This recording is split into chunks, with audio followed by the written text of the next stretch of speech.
Hi everyone. आज का हमारा टॉपिक है आइसोमरिज्म इन कोऑर्डिनेशन कंपाउंड्स।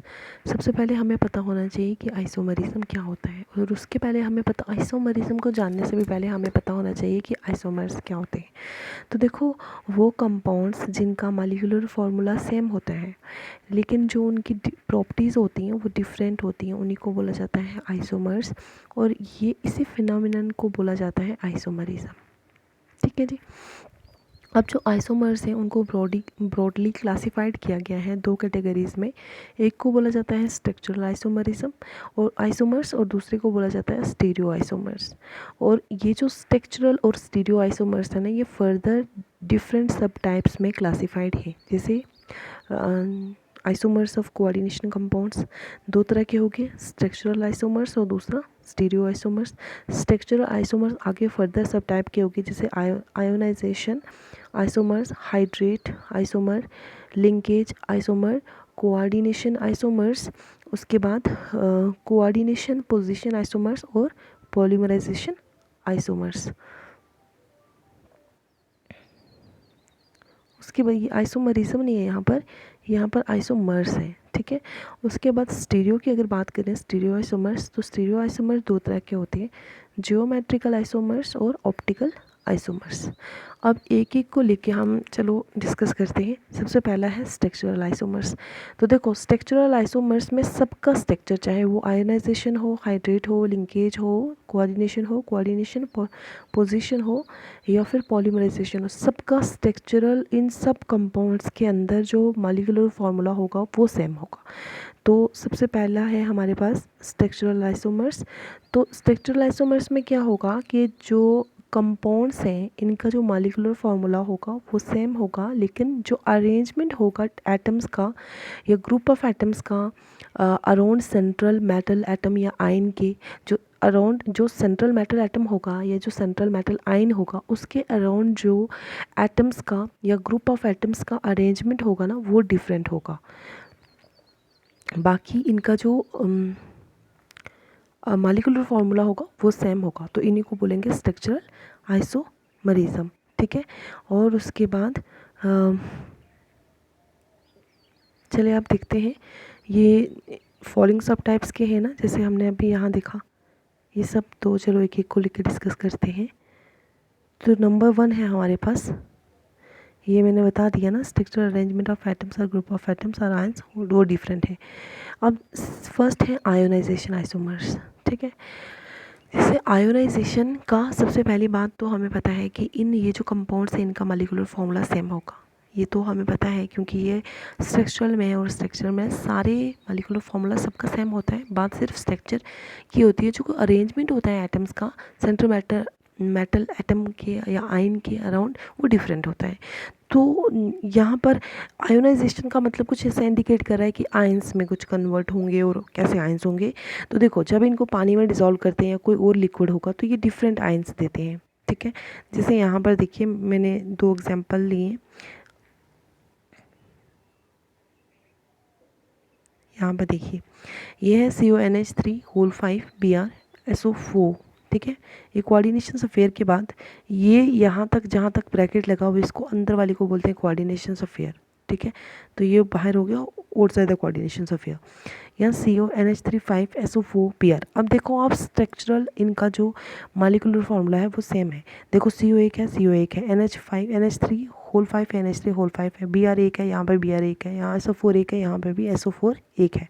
तो मतलब दोनों कंपाउंड्स हैं, उन दोनों कंपाउंड्स के अंदर जो मॉलिक्यूलर फार्मूला है वो सेम है। अब स्ट्रक्चर सिर्फ डिफरेंट है। स्ट्रक्चर देखो, यहाँ पर Br कोऑर्डिनेशन अफेयर के बाहर आ रहा है, और यहाँ पर Br जो है कोऑर्डिनेशन अफेयर के अंदर है। यहाँ SO4 कोऑर्डिनेशन अफेयर के बाहर है, और यहाँ पे कोऑर्डिनेशन अफेयर के अंदर आ रहा है। ठीक है। अब आप बोलोगे मैम यहाँ तो आपने कोऑर्डिनेशन अफेयर लगाया ही नहीं। चलो, तो यहाँ पे ऐसे ब्रैकेट होगा, यहाँ पे भी ऐसा ब्रैकेट होगा। अब देखो, जब इनको वाटर के अंदर डिज़ोल्व कर दिए कंपाउंड 1 और 2, तो क्या बन जाएगा, CONH3 होल 5 Br, यहाँ पर 2 पॉजिटिव और यहाँ पर SO4 2 नेगेटिव। अब यहाँ पर Br यहाँ पर 2 पॉजिटिव क्यों लगा दिया और यहाँ पे SO4 पे, क्योंकि आपको पता है जब भी SO4 नेगेटिव स्प्लिट करता है तो SO4 2 नेगेटिव आयन आता है इस पर, 2 चार्ज आता है, ठीक है। और यहाँ पे तभी इसी के कंपैरिजन में यहाँ पर 2 पॉजिटिव लगा दिया। अब यहाँ देखो Br पे कितना आता है चार्ज, 1, मतलब नेगेटिव, प्लस Br नेगेटिव। तो हम यहाँ पे क्या लगाएंगे, यहाँ एक पॉजिटिव लगाएंगे। तो यहाँ पे वैसे ही देखो Br नेगेटिव और यहाँ पर एक पॉजिटिव। तो यहाँ पर SO4 2 नेगेटिव आयन दिया, यहाँ पर Br नेगेटिव आयन दिया, तो दोनों आयन्स जो है वो डिफरेंट है। तो आयनाइजेशन में जो आयन्स देते हैं जब इनको वाटर में डिसॉल्व करो या किसी लिक्विड में, तो डिफरेंट आयन देते हैं, ठीक है। ये एक और एग्जांपल है, ये भी देख लो आप। मॉलिक्यूलर फॉर्मूला देखो यहाँ पे सेम है, लेकिन आयन यहाँ पर Br नेगेटिव देगा और यहाँ पर Cl नेगेटिव देगा, तो दोनों आयन्स जो है वो डिफरेंट है।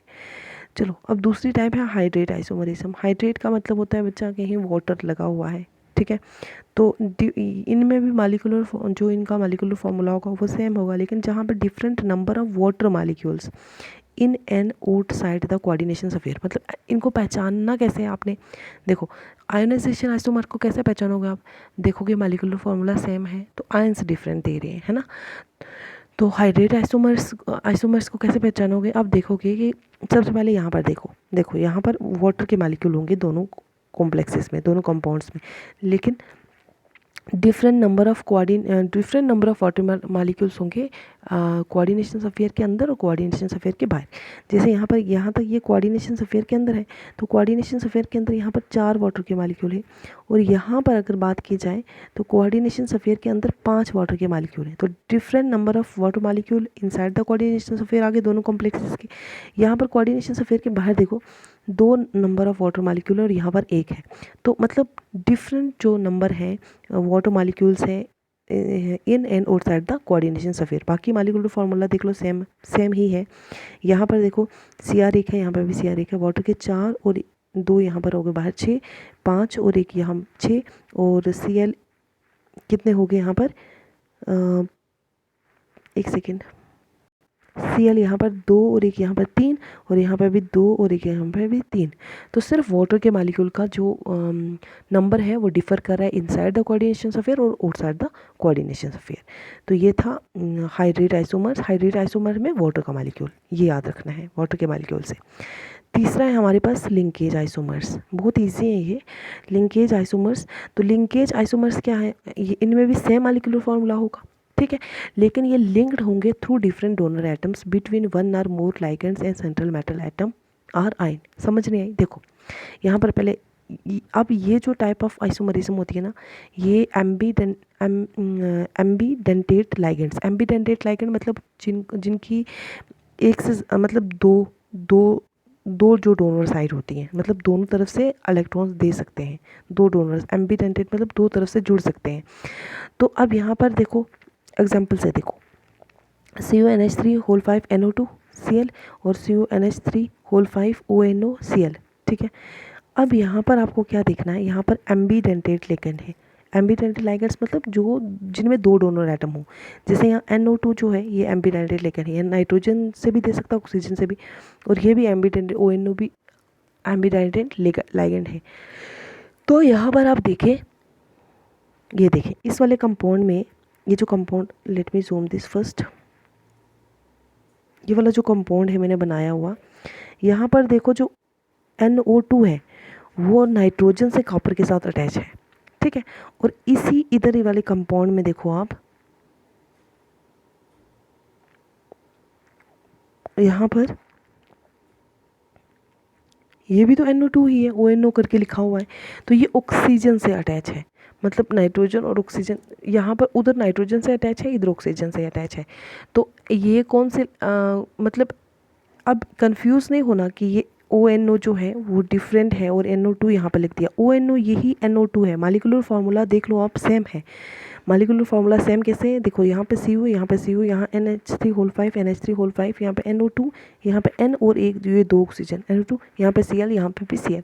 लेकिन सिर्फ क्या है इनमें क्या होगा कि देखो यहाँ पर ये कॉपर के साथ ऑक्सीजन के साथ जुड़ता है और यहाँ पर ये कॉपर के साथ नाइट्रोजन के साथ जुड़ता है, नाइट्रोजन से जुड़ता है।